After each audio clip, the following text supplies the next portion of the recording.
Assalamualaikum warahmatullahi wabarakatuh. Hai teman-teman, pada kesempatan kali ini kita akan membahas mengenai akhlak kepada tetangga. Secara umum, pengertian tetangga ialah orang atau rumah yang rumahnya berdekatan atau sebelah menyebelah. Orang setangga ialah orang yang tempat tinggalnya atau rumahnya terletak berdekatan. Sedangkan menurut Kamus Umum Bahasa Indonesia, tetangga adalah orang yang tinggal di sebelah rumah kita, orang yang tinggal berdekatan rumah dengan kita. Sedangkan bertetangga adalah hidup berdekatan karena bersebelah rumah.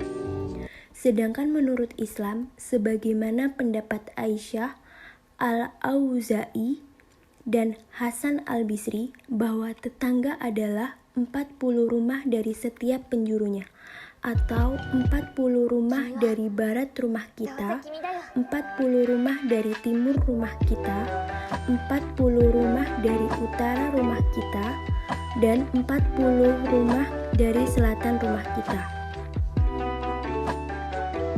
Terdapat banyak hadis mengenai memuliakan tetangga. Beberapa di antaranya adalah yang pertama, memuliakan tetangga dan berwasiat akan hal tersebut. Dalam hadis dari Aisyah radhiyallahu anha dari Nabi sallallahu alaihi wasallam, beliau bersabda, Jibril senantiasa mewasiatkanku untuk berbuat baik terhadap tetangga sehingga aku mengira tetangga juga akan mendapatkan harta waris. Hadis riwayat Al-Bukhari, Muslim, Ahmad, At-Tirmizi, Abu Dawud, Ibnu Majah. Al-Hafiz berkata, Syekh Abu Muhammad bin Abi Jamrah berkata, dan terlaksananya wasiat berbuat baik kepada tetangga dengan menyampaikan beberapa bentuk perbuatan baik kepada sesuai dengan kemampuan, seperti hadiah, salam, wajah yang berseri-seri ketika bertemu, memperhatikan keadaannya, membantunya dalam hal yang ia butuhkan, serta menahan sesuatu yang bisa mengganggunya dengan berbagai macam cara, baik secara hasyah terlihat atau maknawi tidak terlihat.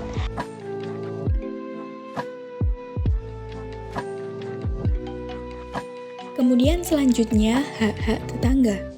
Dalam kenyataan kehidupan sehari-hari, terbukti bahwa tetangga memiliki peran yang amat besar terhadap kita. Dalam hal-hal tertentu, peran tetangga melebihi peran saudara kita. Misalnya, kita sedang terkena musibah, pasti tetanggalah yang terlebih dahulu memberikan pertolongan sebelum saudara kita datang. Dalam Islam, banyak terdapat hak-hak kepada tetangga yang harus kita perhatikan dan kemudian kita terapkan dalam kehidupan sehari-hari. Oleh karena itu, kita sebagai umat muslim wajib memberikan hak-hak terhadap tetangga. Seperti contohnya berusaha untuk bersikap dewasa, bijaksana, dan lapang dada. Kemudian memberikan apa yang menjadi hak tetangga sesuai dengan haknya. Contoh sederhananya, seperti membayar hutang dan mengembalikan barang yang kita pinjam. Jangan sampai hak-hak tersebut kita ambil tanpa seizinnya. Etika bertetangga menurut Al-Quran. 1. Tolong menolong. Setiap manusia, kapan dan dimanapun pasti membutuhkan pertolongan orang lain. Karena hakikatnya manusia sebagai makhluk sosial. Kebutuhan tolong menolong sangatlah wajar, karena tidak ada manusia yang diciptakan dalam keadaan yang sempurna sehingga tidak memerlukan bantuan orang lain. 2. Memberi sesuatu. Tetangga yang baik ialah tetangga yang mau meminta kepada tetangganya untuk dipinjamkan sesuatu yang dibutuhkannya. Dan tetangga itu pun dengan senang hati dan bangga menolong tetangganya dengan meminjamkan apa yang dibutuhkannya. 3. Menjenguk orang sakit. Menjenguk tetangga yang sedang sakit dapat mempererat rasa persaudaraan antar tetangga, tidak hanya bagi yang sakit, tetapi juga bagi keluarganya yang sedang serius merawatnya. Islam mengajarkan, bila menjenguk orang yang sedang sakit, baik tetangga maupun bukan, supaya memberi nasihat kesabaran dan keimanan kepadanya. 4. Ikut berbahagia atas kesuksesan tetangga. Ikut berbahagia atas kesuksesan tetangga merupakan kemenangan bersama dan nikmat yang dapat dirasakan bersama. Tak boleh ada rasa iri atau cemburu terhadap tetangga yang sedang sukses. 5. Saling memberi nasihat. Orang yang dapat saling memberi nasihat kepada yang membutuhkannya adalah tetangganya, karena ialah yang sering bertemu dan dapat melakukan silaturahmi di setiap saat dengannya. Oleh sebab itu, Memelihara hubungan baik dengan tetangga sangat diperlukan.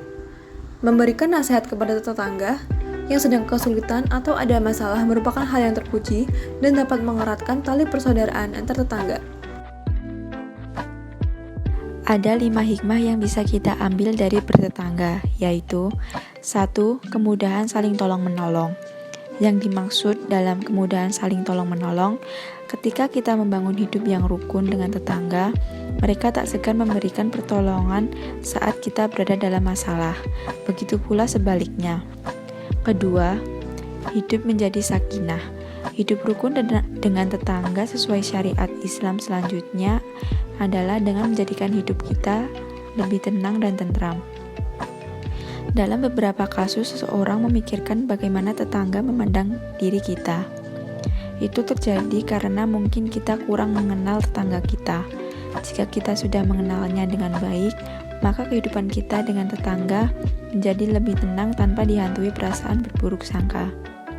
Yang ketiga, sistem keamanan lingkungan menjadi terjamin. Hidup di sebuah lingkungan, baik lingkungan perumahan, di perkotaan maupun di pedesaan, kepedulian terhadap tetangga akan membuat lingkungan kita menjadi lebih aman. Kasus kejahatan bisa diredam seperti perampokan dan pencurian. Keempat, kedepankan toleransi dan hargai perbedaan. Perbedaan sudah sangat lekat dengan kehidupan bermasyarakat, mulai dari perbedaan keyakinan, pendapat, latar belakang agama, dan suku. Manfaat hidup rukun dengan tetangga sesuai syariat Islam akan membuat kita tidak memperdulikan perbedaan. Faktanya, kita tetap satu bangsa Indonesia. Yang kelima, meningkatkan rasa kepemilikan dan gotong royong. Apabila sudah terjadi hubungan yang baik antar tetangga, maka lingkungan akan lebih harmonis dengan kegiatan gotong royong membersihkan lingkungan. Tidak hanya sekedar membersihkan lingkungan saja, bila ada acara antar tetangga, semisal saat ada hajat pernikahan dan lain sebagainya, tetanggalah yang menjadi orang pertama memberi bantuan. Sekian penjelasan dari kami. Terima kasih telah menyaksikan.